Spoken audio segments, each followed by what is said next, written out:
Hi guys, today I'm going to be making meringues, little individual ones, and so I'm just going to show you really quickly how to make the meringue nests. So what you're going to need is 4 egg whites. These are large and they are room temperature, and you just need to pop them in there and we are going to whisk them together. And before I show you that, I just want to talk about the sugar. Here I have caster sugar. Don't know if you can see that, but they're very fine pieces. And then here I have granulated sugar. Now you can actually use either, but I would recommend using caster if you have it, otherwise known as superfine, just because it's going to dissolve a little bit easier.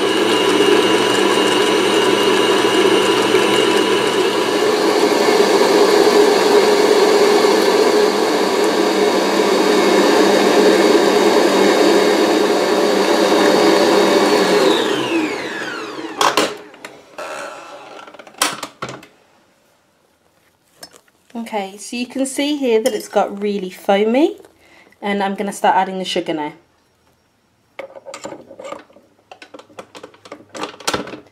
Make sure that you add the sugar really slowly.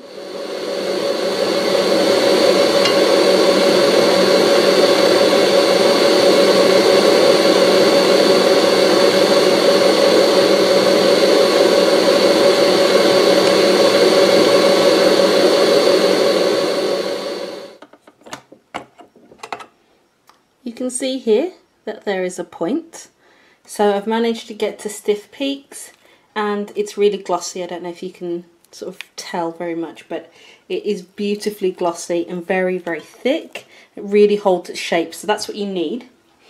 Just a note on the edges: if you've got sugar that's on the edges that hasn't dissolved, don't try and scrape that in. It's not going to dissolve at this point, so just leave it.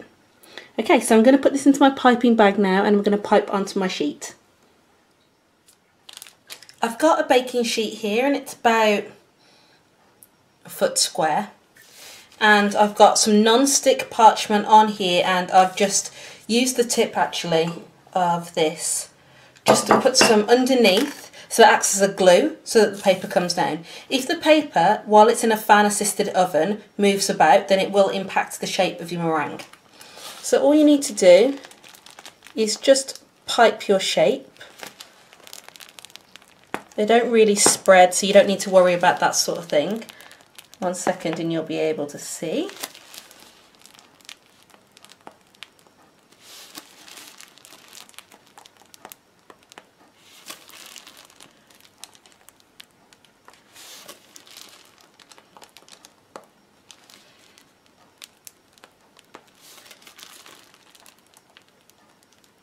Okay, now I haven't finished because this actually makes quite a few meringues, but I thought I would show you. All you need to do, if you've got a palette knife, to get rid of the tops is just smooth those down, and that's going to mean that your filling sits nicely on top of them. You need to put these into a preheated oven at about 120, and they're going to take around about an hour.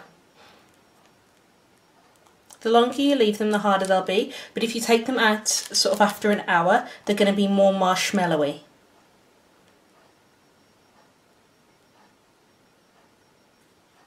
So that's all you need to do. Just make sure that you do it on all of them, otherwise you're going to end up with points, and that's just going to cause you a few problems later when you're trying to do your topping.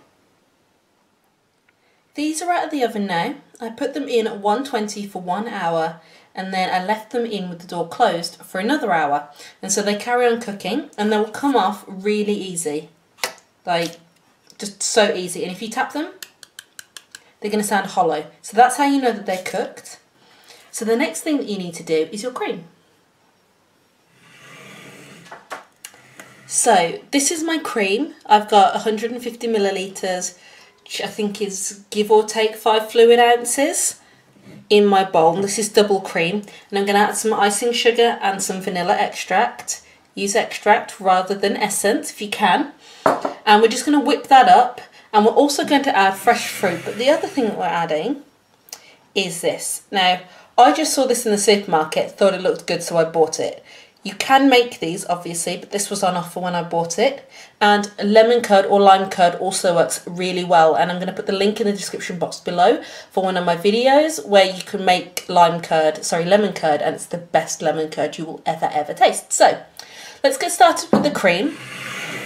Now the amount of icing sugar that you want completely is down to you, it's down to taste, but I don't like a lot in there, just a little bit, so about a tablespoon is going to do me. That's not even a tablespoon, but I'll add a bit more later. Don't add a lot, obviously you can't take it out, and you don't want it to be too sickly sweet. There is already sugar in the meringue itself.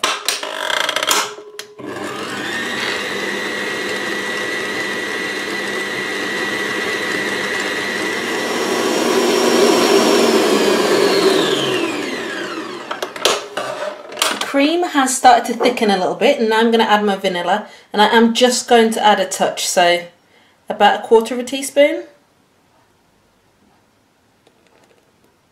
That'll do. I don't want to add a lot, I just want to add a little bit of flavour.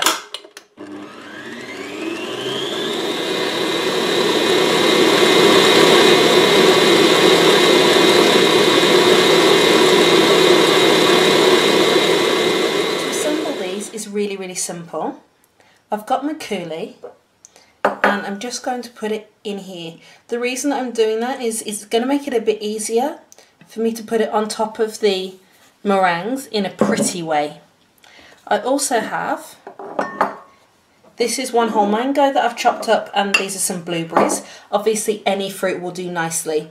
I won't need all of this mango, but since I was preparing a mango, I thought I'd do the whole thing.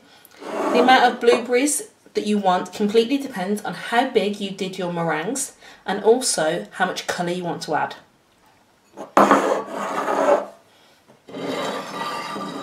So these are the meringues, as you can see, hollow sounding, not sticking, that's what you're looking for. If they stick, once you've cooked them, they weren't really done enough. To prepare, all you need to do is put a little bit of cream on your meringue.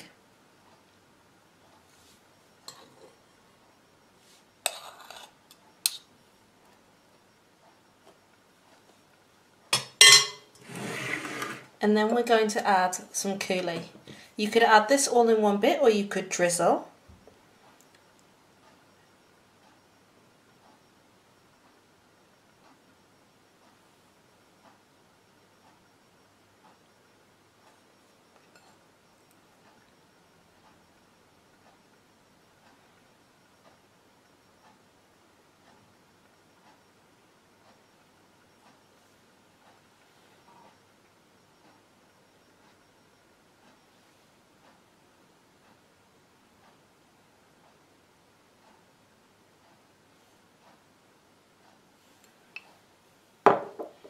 Okay, now all you need to do is add the fruit.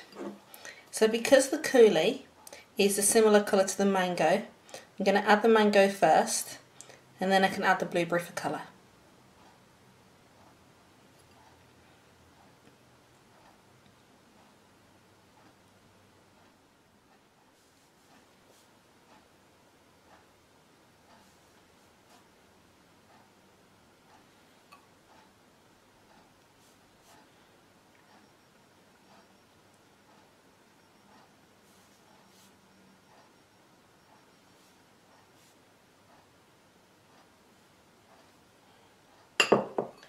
As a final flourish, you could also add some icing sugar, but I would recommend that you do that immediately before serving. I really hope that you've enjoyed this tutorial. I hope you give it a go. They are amazing.